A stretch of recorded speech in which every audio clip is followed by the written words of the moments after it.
Hello.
Hello.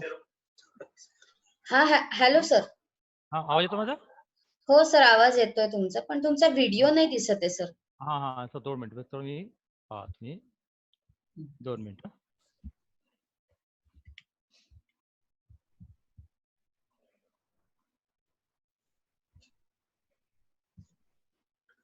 Yes. हा sir, दिसतोय आता. हो सर. 2 मिनिट. हॅलो. हा, आपण करू सुरू मी. हॅलो. हो सर. हो sir. We are on that particular point that write reviews without reading full text documents. तर याच्यामध्ये आपण असं म्हणालो होतो किंवा जेव्हा आपण रिव्ह्यू ऑफ लिटरेचरचा चॅप्टर तयार करतो त्याच्यामध्ये रिव्ह्यूज घेताना तो सिक्वेन्सने असला पाहिजे, म्हणजे क्रोनॉलॉजिकल अरेंजमेंट असली पाहिजे.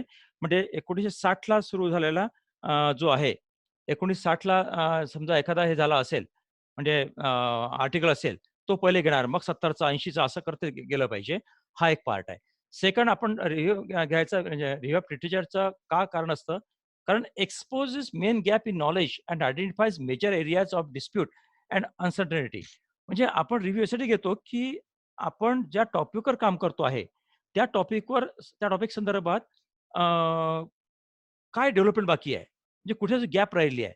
जसं आपण म्हणतो की ठीक आहे, आपण हे करून आलो सगळं, पण अशी गोष्ट असते की अजून ह्या पॉइंटला अजूनपर्यंत कोणी टच केलं नाहीये, इथे गॅप आहे, ही आपण गॅप भरली पाहिजे, है ना. हा टॉपिक अनटच आहे, अजून याला कुठे हात लावला नाही, अजून कोणी याच्यावर रिसर्च केला नाही आहे, हे शोधण्याकरता आपल्याला रिव्ह्यू ऑफ लिटरेचर करायचं असतं. त्यानंतर दुसरा पार्ट आहे, helps to identify general patterns to finding from multiple examples of research in the same area. म्हणजे आपल्याकडे जे हे असतात, म्हणजे जेवढे काही मल्टिपल आपल्यासमोर रिव्ह्यू असतात, त्याच्याबरोबर आपल्याला आपला रिसर्च डेव्हलप करायचा असतो. त्यानंतर हे जे सगळे पार्ट आहे, मी थोडंसं याने आपल्यासमोर सगळंच होतोय. आता याच्यामध्ये सगळ्यात महत्त्वाचं आहे की collecting references for developing our research. कधी-कधी आपल्याला हे तयार लिहिण्याकरता, म्हणजे एखादा टॉपिक लिहिण्याकरता आपल्याला रेफरन्सची गरज पडते आणि अशा रेफरन्सेस कलेक्ट करण्याकरता आपल्याला त्या रिव्ह्यू ऑफ लिटरेचरची गरज पडते. त्यानंतर आपल्याला आपला टॉपिक जर डेव्हलप करायचा असेल, तर आपल्याला रिसर्च मेथॉडॉलॉजी कोणती यूज केली पाहिजे, कोणती प्रॉपर राहील, हे ठरवण्याकरता आपला रिव्ह्यू ऑफ लिटरेचरच्या साहाय्याने आपल्या अगोदर ज्या लोकांनी स्टडी केलेल्या आहेत त्यांनी हा स्वतःचा टॉपिक डेव्हलप करताना कोणत्या प्रकारच्या रिसर्च मेथॉडचा उपयोग केलेला आहे हे आपल्याला कळतं आणि याकरता मात्र आपल्याला याचा उपयोग होऊ शकतो रिव्ह्यू ऑफ लिटरेचरचा. तर त्याशिवाय आपण आपल्या टॉपिकमध्ये, आपल्या थेसिसमध्ये, आपल्या आर्टिकलमध्ये, आपल्या रिसर्चमध्ये जे काही पॉइंट्स घेणार आहे, त्या पॉइंटचे डेफिनेशन काय राहणार आहे, हे डेफिनेशन पाहण्याकरता देखील तुम्हाला रिव्ह्यू ऑफ लिटरेचरची गरज पडते. हा एक पॉइंट याच्यामध्ये आहे. त्यानंतर आपण पुढे पाहू. Do not ignore the authentic literature. लक्षात घ्या, तुम्ही ज्यावेळेस हे काम करत असता याच्यावर, सॉरी, जस्ट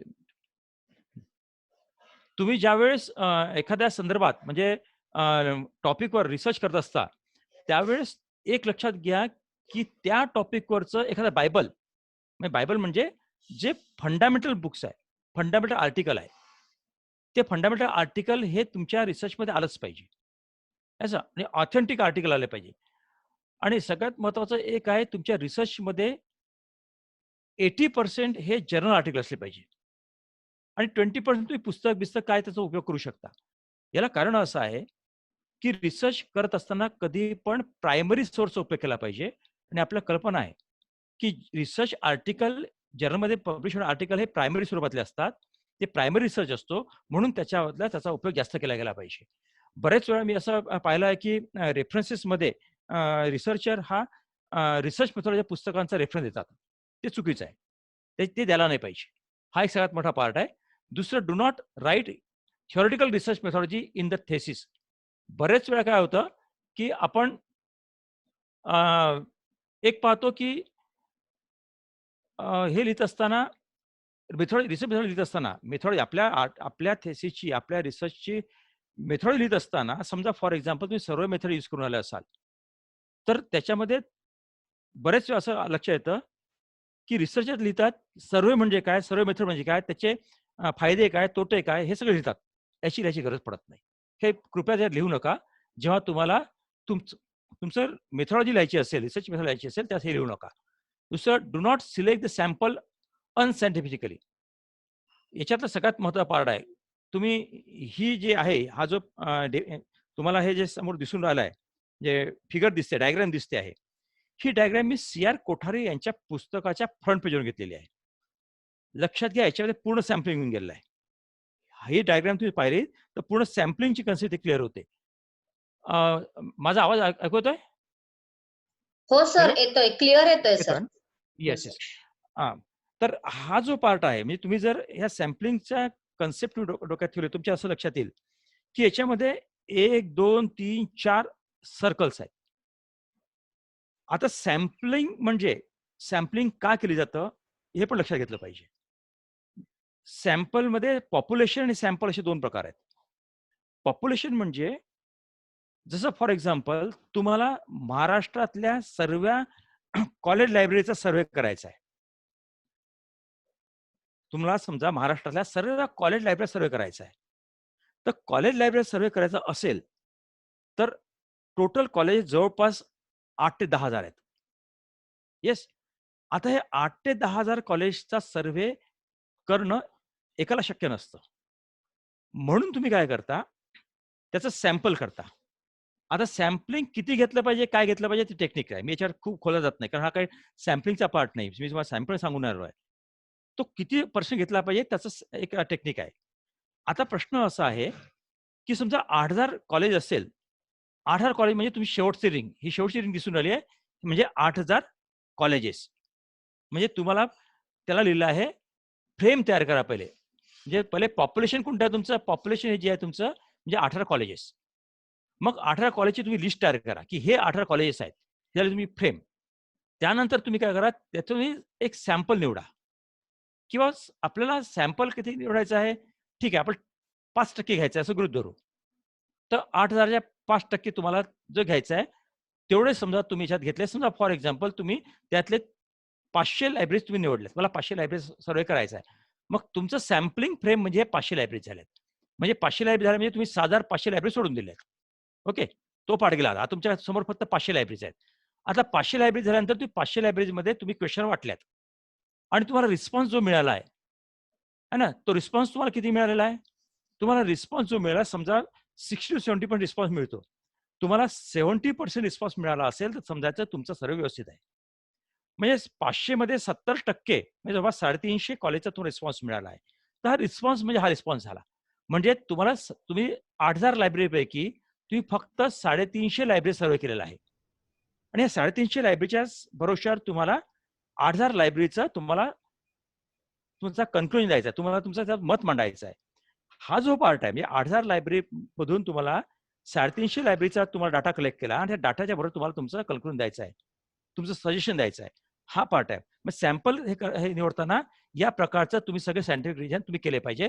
हा त्याचा उद्देश आहे. यानंतर तुम्ही पाहिलं असेल, की do not interpret only on the basis of samples. Do not interpret only on the basis of samples without statistical analysis. म्हणजे आता आपण पाहिलं, की 8,000 लायब्ररीज आहेत. 8,000 लायब्ररी तुम्हाला सर्व्हे करायचा आहे. तुम्हाला अभ्यास करायचा, सर्व्हे सोडा, अभ्यास करायचा 8,000 लायब्ररीचा. 8,000 लायब्ररीचा अभ्यास करायचा असेल आणि तो अभ्यास करायला तुम्हाला शक्य नसल्यामुळे तुम्ही त्यातला सॅम्पल निवडलं, 500 सॅम्पल्स निवडले आणि 500 सॅम्पल्सपैकी तुम्ही 350 लायब्ररीचा डाटा तुम्ही कलेक्ट केला. म्हणजे तुम्ही 350 लायब्ररीच्या भरोश्यावर अभ्यास करून तुम्हाला 8,000 लायब्ररीचा हे द्यायचं आहे, म्हणजे कन्क्लुजन काढायचं आहे. मग ते कन्क्लुजन काढताना तुम्ही विदाऊट स्टॅटिस्टिकल अनालिसिस तो कन्क्लुजन काढू नका, हे सगळ्यात महत्त्वाचं आहे. याकरता सगळ्यात महत्त्वाचं तुम्ही डाटा अनालिसिस केलं पाहिजे. त्याला तुम्ही टेस्टिंग हायपोथिसिस हा शब्द वापरता. म्हणजे टेस्टिंग हायपोथिसिस हा जो हायपोथिसिस शब्द असा आहे, की 350 लायब्ररीमध्ये समजा असा तुमचा रिझल्ट निघत असेल, तर तो रिझल्ट 8,000 लायब्ररीला लागू पडतो का? हे पाहण्याकरता तुम्हाला टेस्टिंग हायपोथिसिस करायचं असतं. येस. तर याच्याकरता फक्त स्टॅटिस्टिकल अनालिसिस आहे. याच्यावर मी जास्त बोलत नाही. आता स्टॅटिस्टिकल टेस्ट आहेत तुमच्या. या टेस्ट आहे, झेड टेस्ट, टी टेस्ट, काय स्क्वेअर टेस्ट, एफ टेस्ट, त्यानंतर काय स्क्वेअर टेस्ट, त्यानंतर केस टेस्ट, अशा विविध टेस्ट आहेत. माझं इथे म्हणणं एवढंच आहे, की कुठल्याही प्रकारचं कन्क्लुजन काढत असताना, तुम्ही जोपर्यंत स्टॅटिस्टिकल अनालिसिस करत नाही, टेस्टिंग हायपोथिसिस करत नाही, तोपर्यंत कोणत्याही प्रकारच्या डाटावर शेवटचा निर्णय घेण्याचा प्रयत्न करू नका. मी बऱ्याच थेसिस असं पाहिलं आहे, की 350 जो आपण एक्झाम्पल घेतला आहे, की 350 लायब्ररीमध्ये असं गृहीत धरला, की 350 लायब्ररीमधलं कॉम्प्युटरायझेशन व्यवस्थित नाही आहे. असा जर तुमचा रिझल्ट निघत असेल, तर तो 8,000 लायब्ररी लागू होत नाही. तुम्ही समजा 8,000 लायब्ररीमध्ये कॉम्प्युटरायझेशनची काय हे आहे, कंडिशन आहे, स्टेटस आहे, हा तुम्हाला अभ्यास करताना तुम्ही 350 लायब्ररीचा डाटा कलेक्ट केला आणि त्या 350 लायब्ररीमध्ये तुम्हाला असं लक्षात आलं, की त्याच्यामध्ये 70% लायब्ररीमध्ये कॉम्प्युटरायझेशन व्यवस्थित नाही आहे. असा तुम्हाला 350 लायब्ररी लक्षात आलं असेल, तर तुमचा तो रिझल्ट 8,000 लायब्ररीला लागू होत नाही. तो 8,000 लायब्ररी लागू होण्याकरता तुम्हाला टेस्टिंग हायपोथिसिस करणं अत्यंत गरजेचं आहे. स्टॅटिस्टिक अनालिसिस करणं अत्यंत गरजेचं आहे. ते केल्याशिवाय त्याच्यावर कोणताही रिझल्ट तुम्ही घेऊ नका. बाकी हे सध्या हे मी याच्यावर जास्त क्लिअर बोलत नाही. यानंतरचं असं आहे, do not show carelessness while presenting data in tabular as well as graphical form. तुमचा डाटा कलेक्ट झाल्यानंतर तुम्ही त्या टेबल फॉर्ममध्ये करता आणि तो तुम्ही तुमच्या थेसिसमध्ये प्रेझेंट करता. मला असं लक्षात आलं आहे, मी तुम्हाला पहिलेच सांगितलं, मी ज्यावेळेस थेसिसचं ज्यावेळेस एक्झामिनिंग करतो, त्यावेळेस मला असं लक्षात आलं आहे बऱ्याच वेळा टेबलमध्ये डाटा वेगळा असतो आणि अनालिसिसमध्ये मात्र वेगळा असतो. टेबलमध्ये डाटा वेगळा असतो, अनालिसिस डाटा वेगळा असतो, ग्राफ वेगळाच दाखवत असतो. हा पाठ होऊ देऊ नका. ह्या तिन्ही याच्यामध्ये म्हणजे टेबलमध्ये, अनालिसिस पार्टमध्ये, टेक्स्ट पार्टमध्ये आणि ग्राफिकल फॉर्ममध्ये तिन्ही ठिकाणी तुमचा डाटा हा सारख्याच पद्धतीने रिफ्लेक्ट झाला पाहिजे. सेम रिफ्लेक्ट झाला पाहिजे. याच्याकरता अत्यंत काळजी घ्या. हे फार महत्वाचं आहे. सॉरी. त्यानंतर do not forget to formulate hypothesis if it is really required. Hypothesis हा प्रत्येकाला असलाच पाहिजे असं हार्ड अँड फास्ट नाहीये. असा आग्रह धरू नका, की प्रत्येक याच्यामध्ये, प्रत्येक तुमच्या टॉपिकमध्ये हा हायपोथेसिस असलाच पाहिजे, असा आग्रह धरू नका. मी फक्त तुम्हाला हे सांगू शकतो ते इथे, की हा घेत असताना काय केलं पाहिजे. हायपोथेसिस काय हे तुम्हाला सांगत नाही. याची जाऊ द्या, हे आपल्या महत्वाचं नाहीये. हायपोथेसिस आवश्यक का असते? लक्षात घ्या. पहिले पहा, टेस्ट करा. Are you undertaking a quantitative study? तुम्ही क्वांटिटेटिव्ह स्टडीचा यूज करून अभ्यास करताय का? का स्टडी दोन प्रकारचे आहे, क्वांटिटेटिव्ह आणि क्वालिटेटिव्ह. तुम्ही क्वालिटेटिव्ह म्हणजे तुम्ही जर म्हणत असाल की ही लायब्ररी चांगली आहे, चांगली म्हणजे क्वालिटी झालं, पण याचं कलेक्शन जास्त आहे, या लायब्ररी कलेक्शन जास्त आहे, याला क्वांटिटेटिव्ह. म्हणजे क्वांटिटेटिव्ह स्वरूपात जर तुम्ही तुमचं स्टडी करत असाल, त्याच वेळेस तुम्हाला हायपोथेसिसची गरज पडते, अदरवाईज तुम्हाला गरज पडत नाही. हा एक part. Number 2, does your study take an experimental approach to answer questions? म्हणजे तुम्ही एक्सपेरिमेंट करून आलात का? जसं फॉर एक्झाम्पल, इन्फॉर्मेशन स्टडी किंवा युजर ओरिएंटेड प्रोग्राम राबवल्यामुळे वाचकांचा लायब्ररीमध्ये येण्याचा फ्लो वाढला आहे, असा आमचा स्टडी आहे. तर तुम्हाला स्टडी काय करावं लागेल, की जोपर्यंत तुम्ही ओरिएंटेशन प्रोग्राम राबवत नाही, त्याच्या अगोदर काय परिस्थिती होती? म्हणजे लायब्ररीमध्ये येणाऱ्या युजरची संख्या किती होती? हा पार्ट.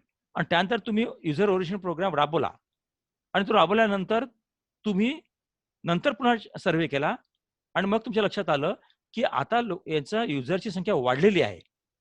येस, हे झालं एक्सपेरिमेंट. म्हणजे तुमचं युजर स्टडी हा काय पडला तुमचा, सॉरी, म्हणजे युजर ओरिएंटेड प्रोग्राम हा झाला तुमचा एक्सपेरिमेंटल स्टडी.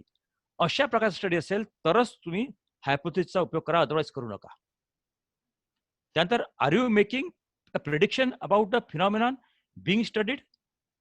म्हणजे तुम्ही प्रिडिक्शन करतात का? जसं फॉर एक्झाम्पल, तुम्हाला लोटकाज लॉ पाहायचा आहे. 1914 मध्ये लोटकाज लॉ ज्यावेळेस तयार झाला, अल्फ्रेड लोटकाजने तयार केला.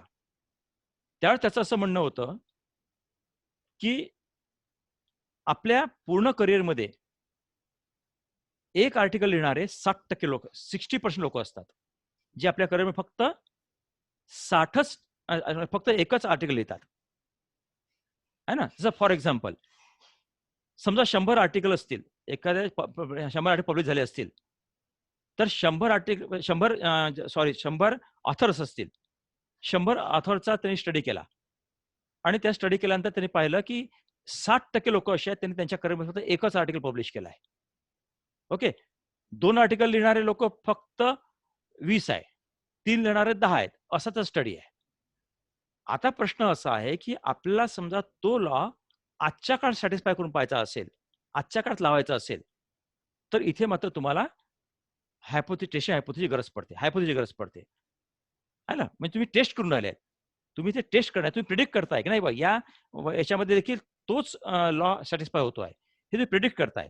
तुमचं प्रिडिक्शन हे तुम्ही म्हणजे टेस्ट करण्याकरता तुम्हाला हायपोथेसिसची गरज पडते. अशा कंडिशनमध्ये तुम्हाला हायपोथेसिसची आवश्यकता असते.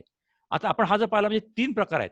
म्हणजे तुमचा क्वांटिटेटिव्ह लेव्हलला स्टडी असेल, तर तुम्हाला हायपोथेसिसची गरज पडते.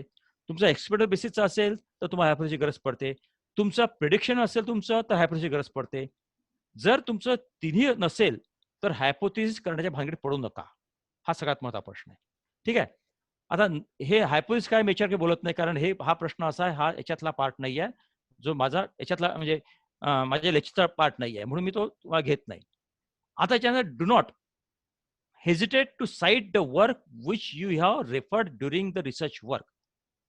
म्हणजे तुम्ही तुमच्या रिसर्चच्या पिरियडमध्ये ज्या पुस्तकांचा, ज्या आर्टिकलचा तुम्ही स्टडी केला आहे, उपयोग केलेला आहे, त्याचे रेफरन्स देण्याकरता मुळीच हेजिटेट होऊ नका. त्याला द्या. त्याचा आवश्यक असलेला त्याला पूर्ण रेफरन्स द्या. साईट करा.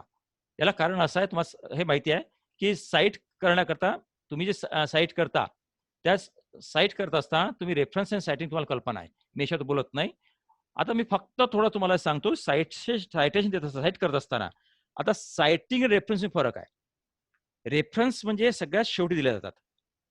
म्हणजे एखादा चॅप्टर संपला असेल किंवा तुमचा थेसिस कंप्लीट आटोपला असेल, तर सगळ्यात शेवटी देतात, त्याला रेफरन्सेस म्हणतात. आणि जे तुमच्या टेक्स्ट मॅटरच्या मध्ये तुम्ही देता, जसं तुमच्या आता स्क्रीनवर पाहून राहिले आहेत. हे जे तुम्ही दिलेलं आहे, हे जे रेडमध्ये कलरफुलमध्ये तुम्हाला दिसून राहिलं आहे, हे तुमचं काय आहे? हा तुमचा पार्ट कुठला आहे, की याला सायटिंग म्हणतात. आता सायटेशन कसं दिलं जातं पहा. According to the environmental agency, हा एक पॅराग्राफ आहे.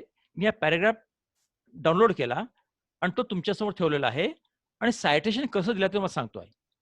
आता पहा, according to the environmental agency, in 20 years time there will be 33% more vehicles on our road. त्याचं म्हणणं असं आहे, येणाऱ्या 20 वर्षामध्ये आपल्या रोडवर आजच्यापेक्षा 33% जास्त व्हेकल दिसणार आहे. आता हे जे स्टेटमेंट तुम्ही वापरलं आहे, हे स्टेटमेंट मी कशा भरोशा म्हणता? तुम्ही 33% म्हणताय. तुम्ही असं म्हटलं नाहीये, की येणाऱ्या 20 वर्षामध्ये बरेच व्हेइकल्स तुमच्या याच्या रोडवर दिसणार आहे. तुम्ही असं म्हणत नाहीये. तुम्ही काय म्हणताय, की 33% मी पर्टिक्युलर म्हणताय, 33% व्हेइकल तुमच्या रोडवर दिसणार आहे, असं ते म्हणतात आहे. म्हणजे तुम्ही कुठून घेतलं? हे कोणी सांगितलं? हे तुम्हाला एन्व्हायर्नमेंटल एजन्सी हा रिपोर्ट आहे. या रिपोर्ट सांगितलं. याचा रेफरन्स कसा दिला पाहिजे? याचा रेफरन्स देताना हे पहा असं. एन्व्हायर्नमेंट एजन्सी 2005 ही जी आहे, हा 21 जुलै 2015 हा ॲक्सेस केलेला आहे. आता याच्यात काय इथे ऑथर कोण आहे? Environmental agency. त्याचं नाव ऑलरेडी टेक्स्टमध्ये आलेलं आहे. त्याच्यामध्ये आपण इकडे नाव घेतलं नाही, फक्त 2005 लिहिलेलं आहे.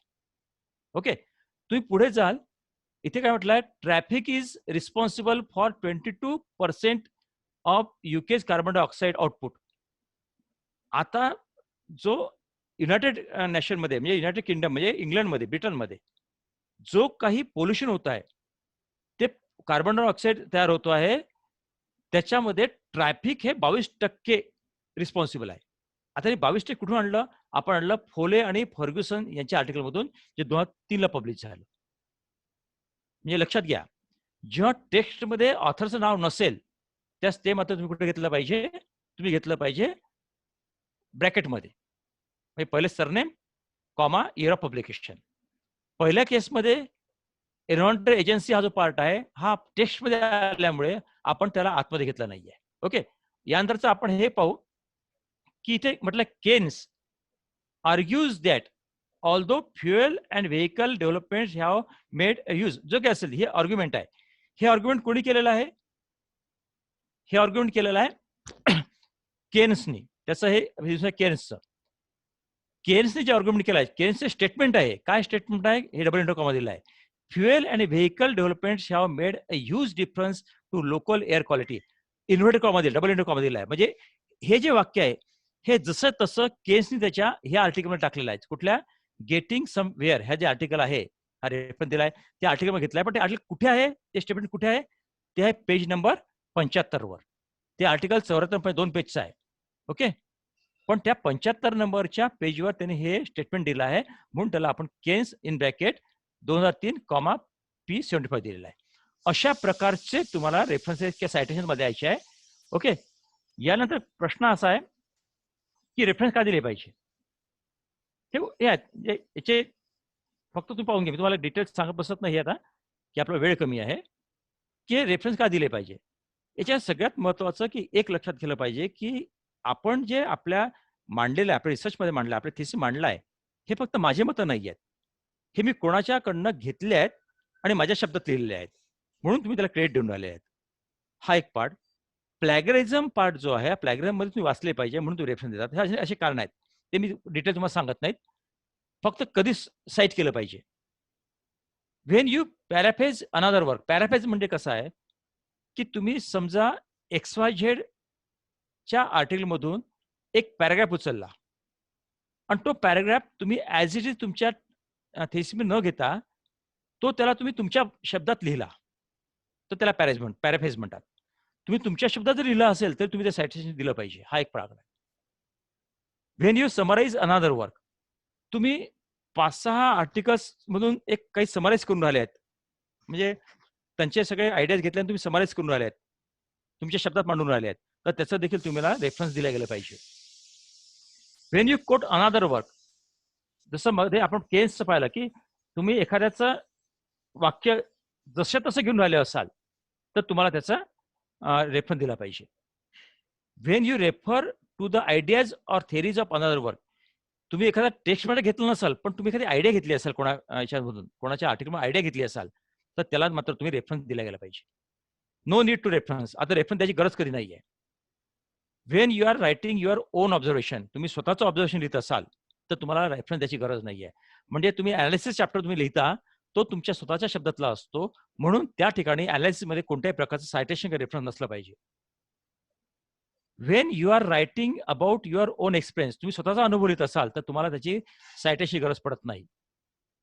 When you are writing your own thoughts, comments or conclusion in an assignment. तुम्हाला कल्पना असेल, की मी शेवटचा चॅप्टर लिहिता थेसिसमध्ये, तो असतो कन्क्लुजनचा. कन्क्लुजन हे तुमचे स्वतःचे शब्द असतात, स्वतःचे कॉमेंट्स असतात. तर त्या ठिकाणी तुम्हाला रेफरन्सची गरज पडत नाही.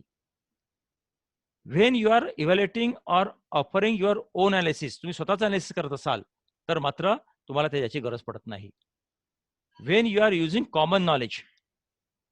कॉमन नॉलेज म्हणजे जगाला सगळ्यांना माहिती आहे. असं सूर्य पूर्वेकडून उगवतो हे सगळ्यांना माहिती आहे. तर अशा वेळेस कॉमन नॉलेजच्या अशा तुम्हाला रेफरन्स द्यायची गरज पडत नाही. आता UGCने 31 जुलै 2018ला जे रेग्युलेशन काढलेलं आहे अकॅडमिक इंटिग्रिटीवर, त्यात त्यांनी कॉमन नॉलेज म्हणजे असं म्हटलेलं आहे, की कॉमन नॉलेज म्हणजे ज्या सेंटेन्समध्ये 14 पेक्षा कमी वर्ड्स असतील, अशा शब्दाकरता, अशा सेंटेन्स करता तुम्हाला रेफरन्स द्यायची गरज पडत नाही. जर सेंटेन्समध्ये 14 पेक्षा जास्त वर्ड्स असतील, तर मात्र तुम्हाला रेफरन्स द्यायची गरज आहे. हा त्यातला कॉमन नॉलेजचा डेफिनेशन त्यांनी त्यात दिलेली आहे. त्यानंतर when you are using generally accepted facts, generally accepted आहे. जसं फॉर एक्झाम्पल आपल्याला माहिती आहे ना, की 5 लॉज ऑफ लायब्ररी सायन्स आहे ना, पुस्तक उपयोगकर्ता आहे, माहिती आहे. अशा ठिकाणी रेफरन्स द्यायची गरज नाहीये. म्हणजे सायटेशन्स कशा आहेत हा प्रकार आहे यातला. मी आता एच इंडेक्सवर जात नाही, याला तुम्हाला खूप वेळ लागेल. फॅक्टर एच इंडेक्स हा मी आता करत नाही. मी पुढे चालतो. Do not ignore style manual, APA, MLA, Chicago यापैकी कोणत्याही एका प्रकारच्या स्टाईल मॅन्युअलचा तुम्ही उपयोग केला पाहिजे. जनरली प्रत्येक युनिव्हर्सिटीने आपले स्टाईल मॅन्युअल हे फायनल केलेले आहेत, रेकमेंड केलेले आहेत. ते काही जणांचं म्हणणं असतं तुम्ही APA वापरा, काही म्हणतात MLA वापरा, तर त्यानुसार तुम्ही ते वापरले पाहिजे. Do not plagiarise the matter. तुम्ही प्लॅगरिझमच्या भानगडीत पडू नका. म्हणजे प्लॅगराइज म्हणजे तुमचा थेसिस जेव्हा तुम्हाला किंवा आर्टिकल तुम्हाला जर सबमिट करायचा असेल, तर जोपर्यंत तो अँटी प्लॅगिंग सॉफ्टवेअरमध्ये तो चेक होत नाही, म्हणजे स्पेशली उरकुटमुळे चेक होत नाही, तोपर्यंत पुढे जाऊ देऊ नका. हा त्यातला पार्ट आहे. हे फार महत्वाचं आहे. Do not consider only use your subject for research. म्हणजे तुम्ही टॉपिक निवडताना किंवा रिसर्च करत असताना तुम्ही फक्त तुमचा टॉपिक फक्त लक्षात घेऊ नका. त्याला इंटरडिसिप्लिनरी नेचर द्या. जसं फॉर एक्झाम्पल लायब्ररी सायन्समध्ये स्टॅटिस्टिक्सचं ॲप्लिकेशन, लायब्ररी सायन्समध्ये मॅथेटिकल ऑपरेशनचं ॲप्लिकेशन, सोसायटीचा लायब्ररी सायन्स किंवा लायब्ररी सायन्सचा सोसायटीवर असणारा इम्पॅक्ट, अशा प्रकारचे टॉपिक निवडा जे इंटरडिसिप्लिनरी आहेत. हा एक सगळ्यात माझा पार्ट आहे. नंतर तुम्ही जेव्हा थेसिस म्हणजे सगळ्यात do not send your research work to publish in ordinary journal conference proceeding. तुम्ही जेव्हा तुमचा रिसर्च वर्क कंप्लीट करता, मग तो थेसिसचा समजा असो किंवा आर्टिकल संदर्भातला असो, कोणत्याही ऑर्डिनरी जर्नलमध्ये तुमचं पब्लिकेशन होऊ देऊ नका. तुमचं आर्टिकल पाठवू नका पब्लिकेशनसाठी. चांगल्या जर्नलमध्ये ते आर्टिकल पाठवा. जर तुम्ही चांगल्या जर्नलमध्ये जर आर्टिकल पाठवलं, तुम्हाला सायटेशन चांगले मिळतील आणि सायटेशन चांगली मिळाली की तुम्हाला तुमचं एच इंडेक्स तुमचा वाढू शकतो. आता जसं UGC केअर लिस्ट आहे. UGC केअर लिस्टमध्ये असलेल्या जर्नलमध्येच तुम्ही तुमचं आर्टिकल पाठवा. जे जर्नल तुम्हाला ₹1000 मागतात, ₹500 मागतात आणि तुमचं आर्टिकल पब्लिश करतात, अशा ठिकाणी तुम्ही कृपया तुमचं आर्टिकल पाठवू नका.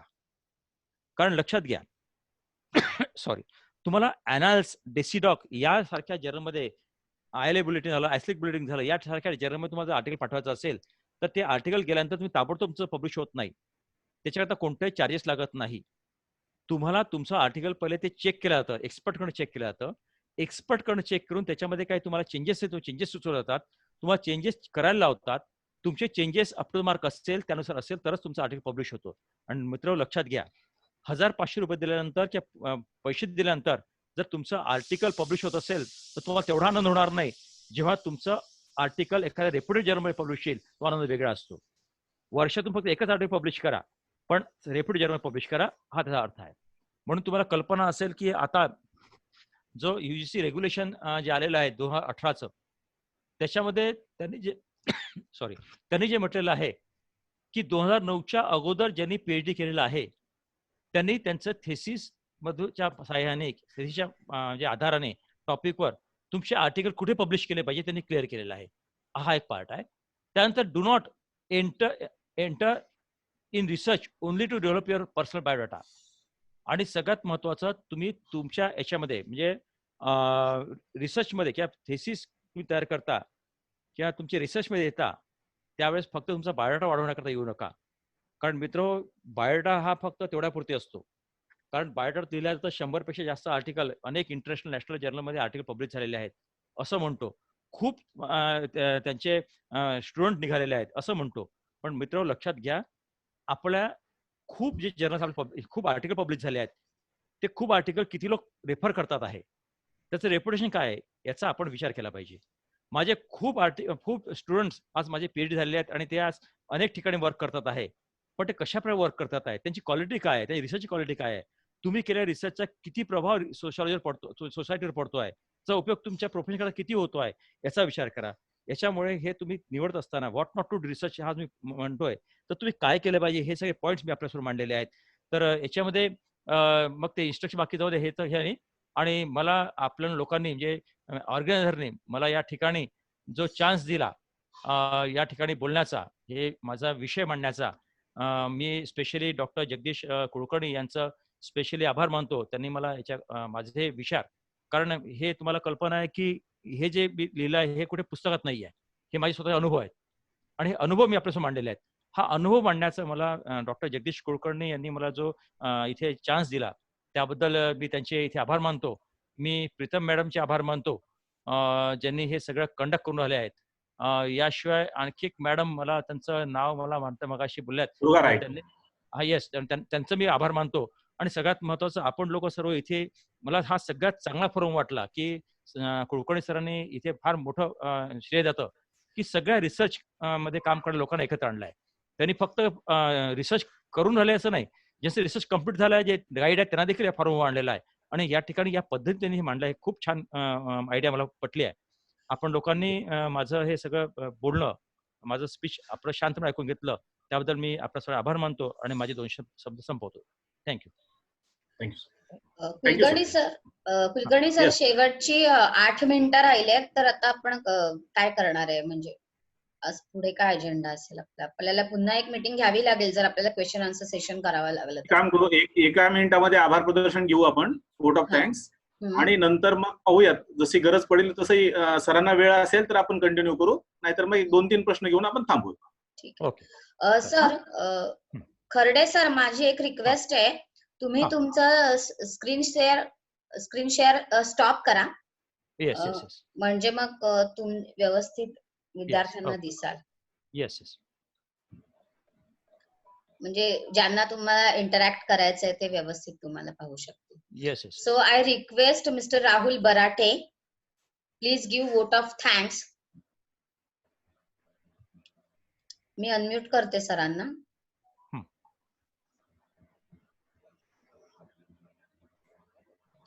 सर, तुम्हाला अनम्यूट केलंय राहुल सर, तुम्ही बोलू शकता. हॅलो. हा सर, बोला सर, व्हिडिओ ऑन करा तुमचा.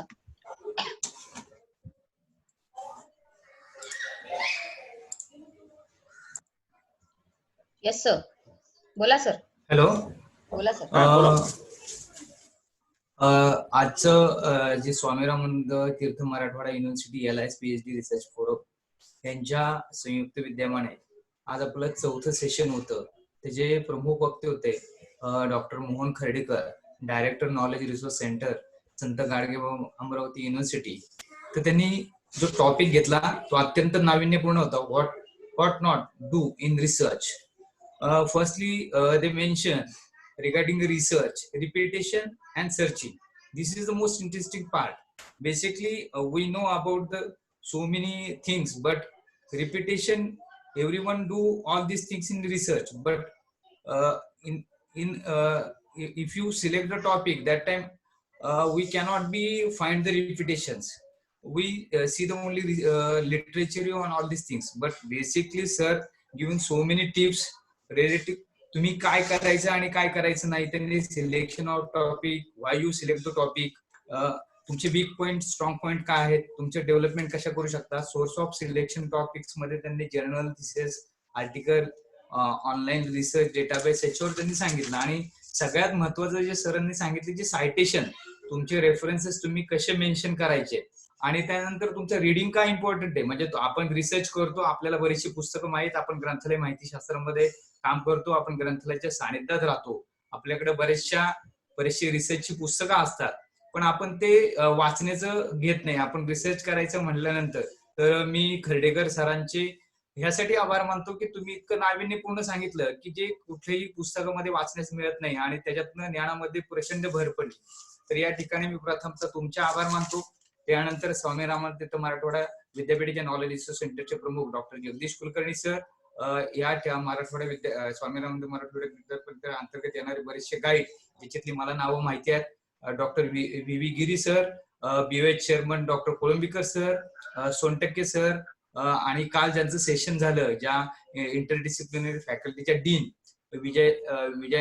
वैजंती पाटील मॅडम आणि डॉक्टर सुग्रीव क्षीरसागर सर, मला जी नावं आता ह्याच्यावरनं पार्टिसिपेंट्स मधनं मिळाली त्यांच्या सगळ्यांचा मी नामोल्लेख करतोय. जर अनावधाने माझ्याकडनं कोणाचा नामोल्लेख असेल तर त्याबद्दल दिलगिरी.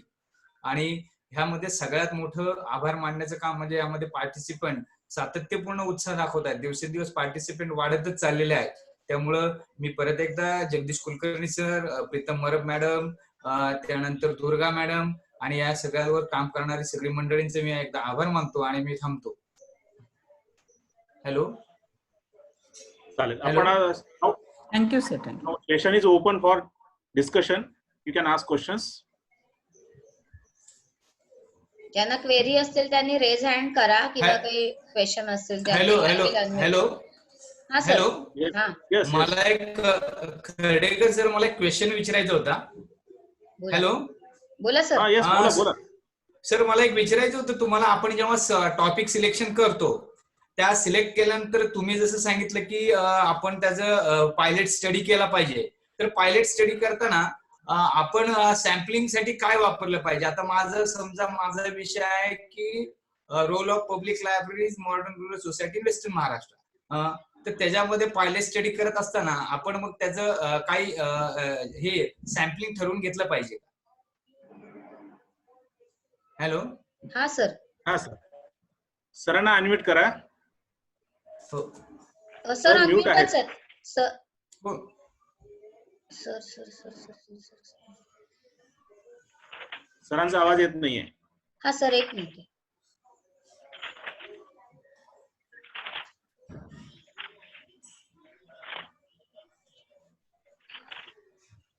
बरं प्रश्न बरेच आहेत का? सर मला रेज हँड एक पण दिसत नाहीये. हा असेल मग आपण आता हे झालं की मीटिंग थांबूयात. मला सरांचं का दिसत नाहीये ऍक्च्युली. हा सरांना. सर प्लीज अनम्यूट करा तुम्हाला. खेरडे सर. चालेल. येस. हा सर. हा झालं. बोला सर. आता त्यांचा जो प्रश्न आहे तो एकदम छान आहे. त्यांचा वेस्टर्न महाराष्ट्राचा विषय आहे आणि पब्लिक लायब्ररीच्या संदर्भातला आहे. माझं असं म्हणणं आहे पायलट स्टडी आता खरं म्हणजे तुमचा टॉपिक फायनल झालेला आहे, तुम्ही ते वर्क करून राहिले आहेत. आता तुम्हाला पायलट स्टडी करणं म्हणजे आता हे योग्य नाही, कारण तो पहिले करायला पाहिजे होता. पण तरी देखील तुम्हाला थोड्या प्रमाणात करायचं असेल तर पायलट स्टडी करताना काय करायचं असतं, वेस्टर्न महाराष्ट्र तुम्हाला स्टडी करत असताना तुम्हाला एका छोट्याशा तुम्ही तुमच्या जे काय म्हणतो की तुमच्या रिजन पुरती किंवा तुमच्या विद्यापीठापुरती म्हणा किंवा जिल्ह्यापुरती, जिल्ह्यामध्ये जेवढे काही पब्लिक लायब्ररी असतील त्याचा तुम्ही स्टडी केला आणि त्याचा रिझल्ट जो येईल तो तुमचा पायलट स्टडी होऊ शकतो. ते तुमचं सॅम्पल होऊ शकतो. Okay okay. Thank you. Mister Raju यांचा दुसरा प्रश्न आहे. हॅलो. शेवटचं एक दीड मिनिटं राहिले. पटापट प्रश्न विचारा. हॅलो. राजू हॅलो. पटकन प्रश्न हॅलो. विचारा तुमचा. विचारा. हॅलो. विचारा. हॅलो. हॅलो. बोला बोला. हॅलो. हॅलो. बोला बोला. हा नमस्कार सर. नमस्कार. हा सर एक माझा प्रश्न होता असा हा. की एखादा ज्यावेळेस आपण आर्टिकल लिहितो त्यावेळेस एक ऑथर, दुसरा ऑथर किंवा तिसरा ऑथर या तिन्ही ऑथर पैकी एकाला जसं की पहिल्याला जास्त काही गुण वगैरे दिले जातात का तिन्ही लेखकाला सारखे समान गुण दिले जातात एखादा आपण आर्टिकल लिहिलं तर? हा तो तुमचा एपीआयचा प्रश्न आहे. तो एपीआय मध्ये काय माहिती का, पूर्वी काय होतं मागच्या एपीआय मध्ये जो पहिला लिहित होता त्याला 70% मिळत होते आणि नंतर 30% मिळत होते. पण आता नवीन त्यांनी असं केलं नाही. आता 3 पर्यंत असेल तर समान गुण आहेत, पण 3च्या वर गेले की मग त्याचे चेंजेस होतात. 3 पर्यंत समान गुण आहेत. ठीक आहे. Thank you. Hello. Hello. Hello. Shivraj sir बोला तुमचा प्रश्न. हा, एक हा, मिनिट हा, राहिलाय. शिवराज हा, सर. प्रश्न मॅडम. विचारा. प्रस्तावना करू नका. हा, हो, पण direct मॅडम. प्रश्न विचारा. हो. मला फक्त या ठिकाणी आभार मानायचे आहे. हॅलो. बोला सर. हॅलो. ओके सर बोला बोला. ऐकू येतो. आवाज आवाज येतो येतो. ना? येतो आवाज येतो. बोला. हा. मी शिवराज देशमुख, ग्रंथपाल इंदिरा गांधी महाविद्यालय शिडको. मी जगदीश कुलकर्णी सरांचा PhDचा विद्यार्थी आहे आणि आजचं हे सेशन PhD गाईड्स तसेच PhD